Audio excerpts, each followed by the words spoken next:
কি আজকে এত বেলা হতে চললো কিন্তু সবাই এখনো পর্যন্ত এলো না। এই সব হলো কুঁড়েমির লক্ষণ মহারাজ। আপনি একদিন যারা যারা দেরি করছে তাদের চাপকে দেবেন, সব সিধে হয়ে যাবে। আর বলবেন না মহারাজ, আজকে গিন্নি কাঁচা লঙ্কা দিয়ে কুচো চিংড়ির ঝালটা যা বানিয়েছিল না, খেতে খেতে দেরি হয়ে গেল। গোলগাপ্পি দেওয়ার আর জায়গা পাও না না? বিশ্বাস করুন, সত্যি খুব ভালো রান্না করেছিল গিন্নি, তাই আবার আরেক হাঁড়ি ভাত চড়াতে বললাম। আর সেটা খেয়ে আসতেই তো দেরি হয়ে গেল। আরো এক হাঁড়ি? মহারাজ কিছু মনে করবেন না, এই পাঠশালা বন্ধ করে সব গুছিয়ে তারপরে এলাম। সুপ্রভাত মহারাজ। সুপ্রভাত মহারাজ। প্রভাত আজকে আর শুনেই তোমরা সবাই এত কুঁড়ে হয়ে গেছো যে কি বলবো। মহারাজ, এই কুঁড়েমির আসল কারণ হচ্ছে চর্বি। কথায় আছে, যত বেশি চর্বি তত তাড়াতাড়ি মরবি। আপনি কি বলতে চাইছেন মন্ত্রী মশাই, যে আমি তাড়াতাড়ি মরে যাব আর আপনি মজা দেখবেন? ঠাকুর ঘরে কে, আমি তো কলা খাইনি ব্যাপার হয়ে গেল। গোপালের একদম মোক্ষম জায়গায় আঘাত লেগেছে, যাকে বলে ওই আঁতে ঘা। তুমি বেশি কথা বলো না বৈদ্য, ছুঁচ করে চালুনির বিচার। হ্যাঁ, বৈদ্য তো দেরি করেই এসেছে।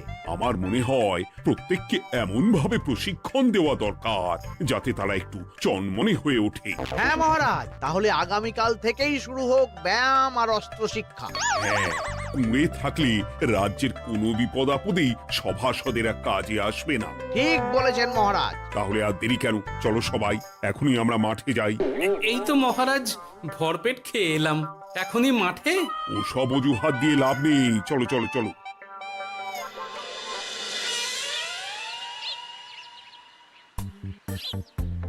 এবার সবাই সারিবদ্ধভাবে দাঁড়িয়ে পড়ো। এ কি, গোপাল কোথায়? মহারাজ, গোপাল আপনার পিছনে দাঁড়িয়ে আছে, চুপি চুপি। এই এই এই গোপাল, যাও যাও মাঠের মাঝখানে গিয়ে দাঁড়াও। এই চাঁদি ফাটা রোদে কেন মহারাজ সুস্থ শরীরকে ব্যস্ত করছেন? এইসব বাজে কথা শুনতে চাই না। শুয়ে বসে থেকে শরীরের কি অবস্থা করেছো? শরীরের নাম মহাশয়, যা সবে তাই সয়। তুমি যাবে না, তোমাকে এক্ষুনি বরখাস্ত করব। কি জ্বালা! যেখানে আমার সব কাজ বুদ্ধি দিয়েই হয়ে যায়, সেখানে গায়ের জোরের কি দরকার? হ্যাঁ, এই গোপাল, আমি 1 থেকে 3 অব্দি গুনবো, তারপরে সবাই এই মাঠের ধার বরাবর 5 বার পাক দিয়ে দৌড়বে। ঠিক আছে মহারাজ, আমি প্রস্তুত। আমি রোগা পটকা আছি, কোনো সমস্যাই হবে না। হয়ে গেল। সবাই প্রস্তুত? 1 2 3। কি হলো গোপাল, দৌড়াও দৌড়াও। মহারাজ, এর থেকে বেশি জোরে পারবো না। আই, কে আছো? একটা কঞ্চি দাও। এই সেরেছে। বেশ হয়েছে, বেশ হয়েছে। ব্যাটার এবার চর্বি কমবে। কি হলো গোপাল, হ্যাঁ হয়ে গেল? হ্যাঁ?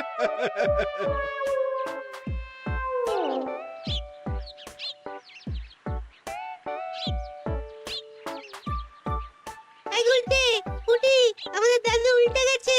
হ্যাঁ, তাই তো দেখছি। চল চল গিয়ে দেখি। উফ, চেহারার কি অবস্থা বানিয়েছো গোপাল, হ্যাঁ? এতটুকু দৌড়তে গেলেই চিটপটাং। তাড়িয়ে দিন মহারাজ, এরকম বেঢপ চেহারা সভাসদকে আমাদের দরকার নেই। না না, তা বললে হবে নাকি গোপাল, তুমি এক্ষুনি বাড়ি চলে যাও, কালকে আবার মাঠেই দেখা হবে। এই দাদু, বাড়ি চলো। ওরে বাবারে!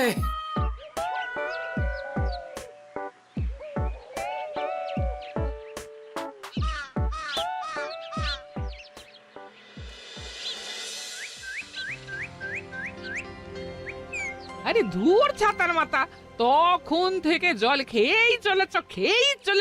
কি হয়েছে সেটা বলবে তো? শরীর চর্চা হয়েছে, শক্তি খরচা হয়েছে, আর পারছি না। উফ, বাপরে বাপ, কি পায়ে ব্যথা! এই জন্যেই আমি বলি বাপু, একটু বপুটাও নড়াও, কিন্তু কার কথা কে শোনে? ওরে বাবা, অকারণে সুস্থ শরীর ব্যস্ত করবো কেন বলো তো? বেশি নড়াচড়া করলেই আয়ু কমে যায়। তোমার এই বাজে কথা কোন শাস্ত্রে লেখা আছে শুনি? শাস্ত্রে কেন যাব, বাস্তবে জলজ্যান্ত উদাহরণ আছে। আমি মানতে পারছি না। হুম, মানতে পারছি না বললে তো হবে না, তোমাকে মানতেই হবে। বেশ, প্রমাণ করো। আমি যদি তোমাকে প্রমাণ করে দিতে পারি, তাহলে আজ থেকে বাড়ির বাজার দোকান করার দায়িত্বটাও তোমাকেই নিতে হবে। দিদা, তুমি তো ফেঁসে যাবে, দাদুর সঙ্গে বাজি লড়বে না। এই বাদ দে তো, তোর দাদু আগে প্রমাণ করুক যে বেশি নড়াচড়া করলে বয়স কমে। হ্যাঁ তাহলে বাজি? হ্যাঁ, বাজি। আচ্ছা ঠিক আছে, বেশ। তুমি তুমি একটা পশুর নাম বলো তো, যারা খুব তাড়াতাড়ি দৌড়য়। ঘোড়া, হরিণ, চিতাবাঘ আরো আছে। আচ্ছা, এবার সবচেয়ে আস্তে আস্তে কোন পশু চলে, এরকম একটা পশুর উদাহরণ দাও। কেন, কচ্ছপ? এই তো পেয়ে গেছে উত্তর। এবার তুমি বলো তো, কচ্ছপ কত বছর বাঁচে, আর ঘোড়া, হরিণ, চিতাবাঘ এরা কত বছর বাঁচে? চিতাবাঘ, ঘোড়া কেউই 30 বছরের বেশি বাঁচে না, কিন্তু কচ্ছপ 300 বছরও বেঁচে থাকে। হেরেছে, হেরেছে, আমার বউ হেরেছে। উফ, জীবনের কত বড় চাপ নেমে গেল। হ্যাঁ, এই তুমি আমাকে এভাবে হারালে। তখনই বললাম দাদুর সঙ্গে বাজি লড়তে যেও না। নাও, এবার খেলা সামলাও।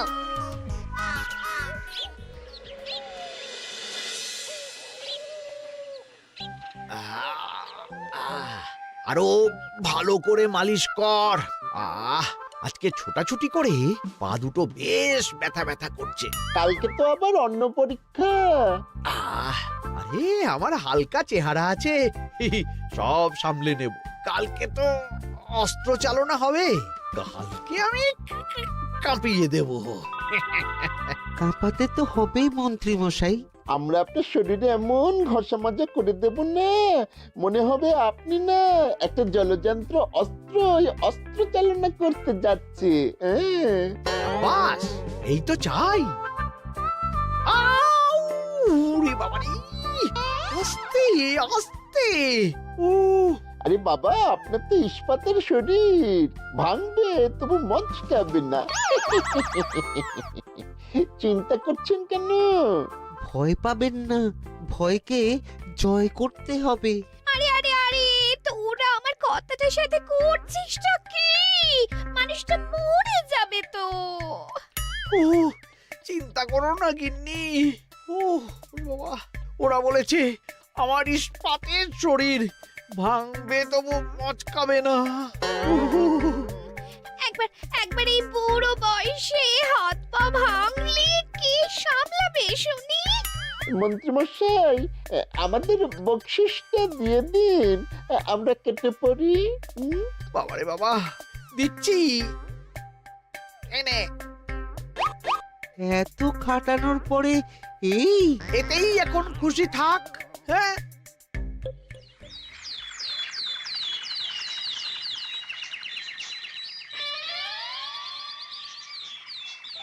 এবার তোমাদের সকলকে অস্ত্র শিক্ষা দেওয়া হবে। উফ, রোজ রোজ কি জ্বালাতনে পড়েছি, বাপরে বাপ। বাবা মা কাউকে ডাকার দরকার নেই, ভালো না লাগলে রাজসভা চাকরি ছেড়ে চলে যাও। মহারাজ, এটা তো উচিত নয়। যে যেটাই পারদর্শী তাকে সেটাই করতে দিন না। একটা বাঁদরকে যদি আপনি বলেন শিকার করে মাংস খেয়ে দেখা, সে কি পারবে মহারাজ? মহারাজ, গোপাল একটু বেশি কথা বলছে, ওকে আপনি বের করে দিন। আমি তোমার কথায় গলবো না গোপাল, তোমাদের সবাইকে এখন অস্ত্র শিক্ষা শিখতেই হবে।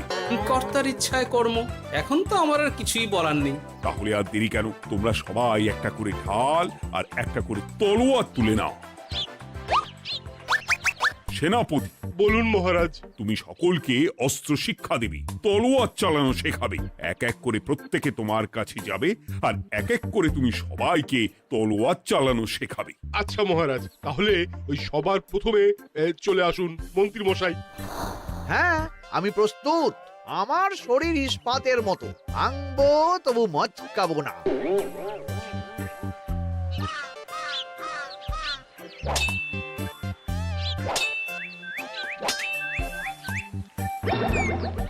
কি কেমন দিলাম? অত সহজ নয় সেনাপতি। আমি মন্ত্রী এমনি এমনি হইনি, আগে অস্ত্র শিক্ষা শিখে তবে মন্ত্রী হয়েছি। এটা কি হলো? হ্যাঁ, আপনি অস্ত্র শিক্ষায় পারদর্শী, কিন্তু আরো বিচক্ষণ হতে হবে। কারণ আজকে এই পাগড়ির জায়গায় আমি যদি তলোয়ার আপনার গলার দিকে চালাতাম, তাহলে কিন্তু আপনার এই ভবলীলা এখানেই সাঙ্গ হয়ে যেত। ঠিক আছে, ঠিক আছে, মনে রাখবো। এবার বাকিদের তো ডাকো। হ্যাঁ, এরপরে তলোয়ার চালানো শিখতে আসবে গোপাল। গোপাল দাদু, গোপাল দাদু। বাবা বাবা বাবা, গোপাল তুমি আবার দল বল নিয়ে এসেছো। দেখি তোমার কত দম। গোপাল, তুমি প্রস্তুত হও। হ্যাঁ হ্যাঁ, আমি প্রস্তুত। ওরে বাবারে, এ তো ভয়ানক চাপের কাজ, আমাকে বেশ বেগ পেতে হচ্ছে। সামলাও গোপাল।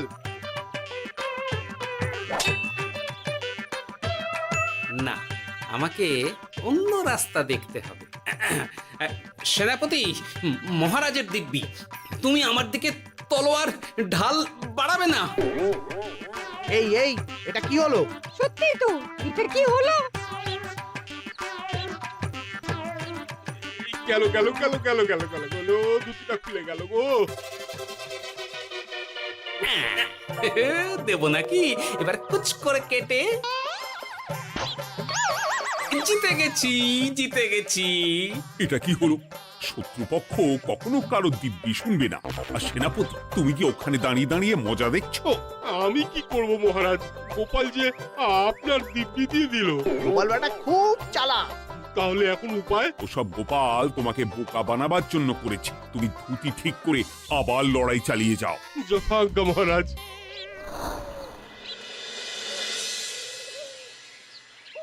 কিরে নেপলা, তোদের দিদা আমার জন্য কি রান্না করে পাঠিয়েছে রে? এই তো ভাত, আলু সেদ্ধ, এই পুঁই শাকের ঝোল আর রুই মাছের ঝাল। আর তোদের যে তোষক, বিছানার চাদর আনতে বলেছিলাম, এনেছিস তো? ওই তো দাদু, কুটির গুলটে আর বাকিরা সবাই ধরাধরি করে নিয়ে আসছে। ব্যাস, তাহলে তার কোনো চিন্তা নেই। খেয়ে একটা জব্বর ঘুম দেব, কারণ এখানে যা রঙ্গ দেখছি তাতে বিকেল হয়ে যাবে। তলোয়ার শিক্ষা আজকের মতন এটুকুই থাক। এবার শুরু হবে বল্লম শিক্ষা। সবাই আবার আগের মতন সারিবদ্ধভাবে দাঁড়িয়ে পড়ো।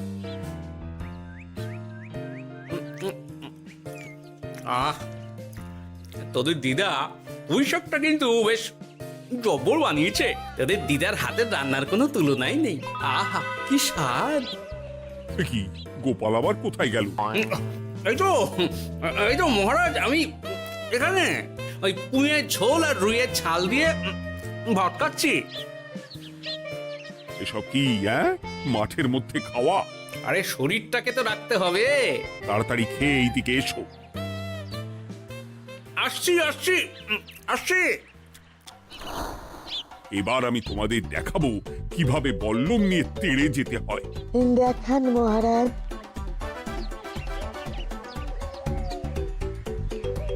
এ তো খুবই সোজা মহারাজ।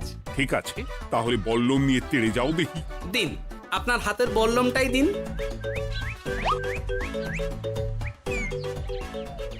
আরে আরে, গোপাল তো মাঠ থেকেই চলে গেল। আমি ডেকে আনছি মহারাজ।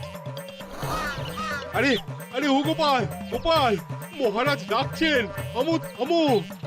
মহারাজ বলেছেন বল্লম নিয়ে তেড়ে যেতে। তেড়ে গিয়ে আবার ফিরে আসতে তো উনি বলেননি। আরে, এ তো মহা মুশকিল। উনি এক্ষুনি তোমাকে মাঠে ফিরতে বললেন। সেটা আপনাকে বলতে পারে সেনাপতি, আমাকে তো বলেনি। আমি চললাম।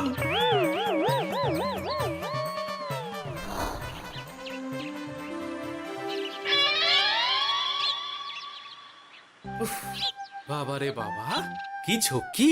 অনেক বুদ্ধি করে মাঠ থেকে খাটে চলে এসেছি। আমি আর উঠছি না। এ কি বলি, তোমাদের তো এখন অস্ত্র শিক্ষা নেওয়ার কথা। হ্যাঁ, তোমার বলা নেই, কোয়া নেই, অমনি বাড়ি চলে এলে। আরে বাবা, ওইসব অস্ত্র শিক্ষা মানেই সুস্থ শরীরকে ব্যস্ত করা, অসহ্য খাটনি, অযথা কষ্ট। কষ্ট করলে তবেই কেষ্ট পাওয়া যায়। হ্যাঁ, তোমায় আমি আগেও বুঝিয়েছি, যেখানে বুদ্ধি কথা বলে সেখানে দেহের শক্তি নীরব দর্শক গিন্নি। আরে বাবা, সে না হয় বুঝলাম, কিন্তু মহারাজ তো ভালোর জন্য সবাইকে অস্ত্র শিক্ষা দেওয়ার চেষ্টা করছে না? আরে বাবা, যার যা কাজ তাকে সেটা করালেই পারে। মহারাজ তো সেটা বুঝতেই চাইছেন না। আমি এখন ঘুমো।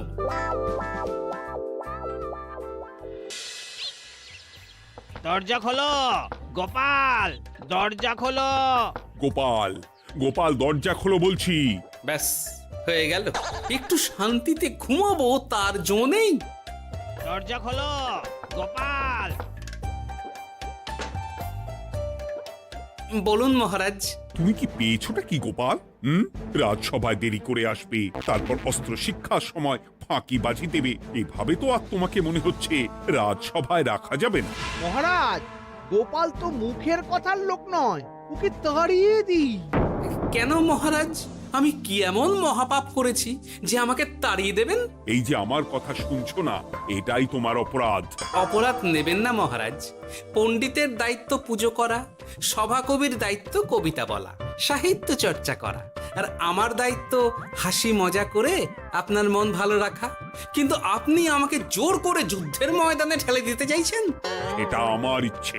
আমিও তো মহারাজ ইচ্ছে করলেই অনেক কিছু করতে পারি। চোখ বন্ধ করে লক্ষ্য ভেদ করতে পারি, শুধু বুদ্ধি দিয়ে। আরে বাহ, এত বড় কথা! তাহলে মহারাজ, ওকে বলুন পরীক্ষা দিতে।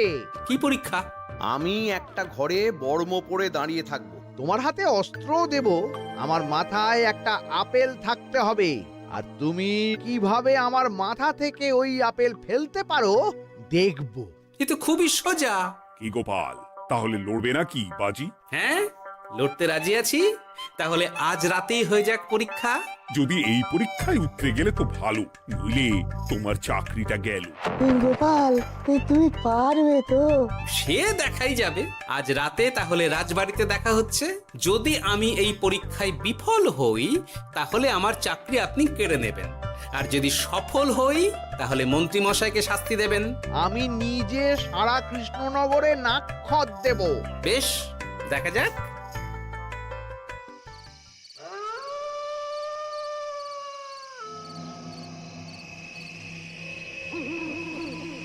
কি মন্ত্রীমশাই, ব্যবস্থা সব ঠিকঠাক হয়েছে তো? হ্যাঁ, এবার শুধু গোপালের পরীক্ষার পালা।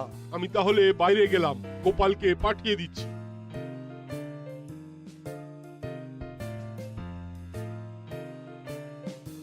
এবার যাও গোপাল, ঘরের ভিতরে যাও, দেখি তুমি কি করে মন্ত্রীর মাথা থেকে আপেল ফেলতে পারো। আপনি তো শুধু আমার চোখ ঢেকেছেন, আমার নাক, মুখ, কানও ঢেকে দিন, যাতে ঘ্রাণেন্দ্রিয়, শ্রবণেন্দ্রিয়েরও সাহায্য না নিতে পারি। বেশ, তাহলে তাই হোক। আয়, কে আছো? গোপালের মুখ, নাক আর কান ঢাকো। যথা আজ্ঞা মহারাজ। একটু মোটা কাপড় দিয়ে নাক মুখ ঢাকো, হ্যাঁ, যাতে সেভাবে আপেলের গন্ধ না পাই। বেশ বেশ।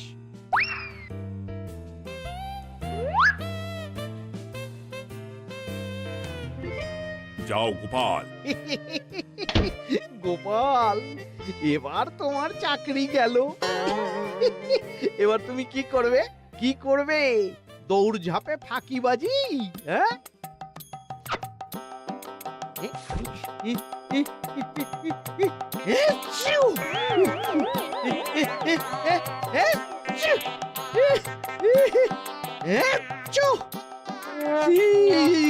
গেল গেল গেল গেল গেল, আপেল পড়ে গেল। আপেল পড়ে গেল? মহারাজ, এর মধ্যেই গোপাল আপেল ফেলে দিয়েছে। ঘরের ভেতরে চলো।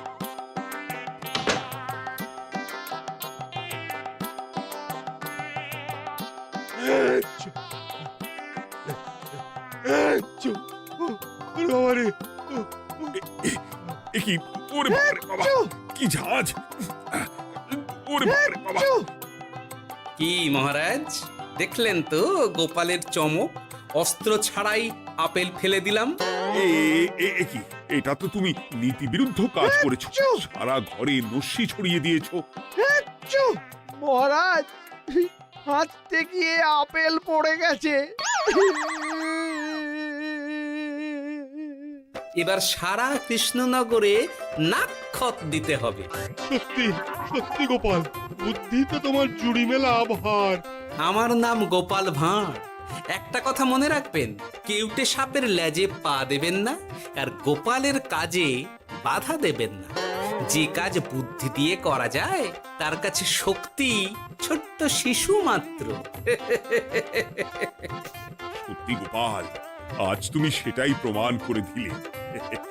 আর আজ থেকে তোমাকে তোমার ইচ্ছার বিরুদ্ধে খাটাবো না। তুমি খাও দাও, ভুড়ি বানাও। যার যা কাজ সে তাই করবে। যেমন এখন মন্ত্রী মশাই নাক্ষত দেবেন। হ্যাঁ, ভুল করে বাজি ধরে ফেলেছি, এখন নিজেই চাপে পড়ে গেলাম। তাহলে আর দেরি কেন? নাক্ষত এখন থেকেই শুরু হোক। কৃষ্ণনগরের রাস্তা শেষ হতে হতে সকাল হয়ে যাবে।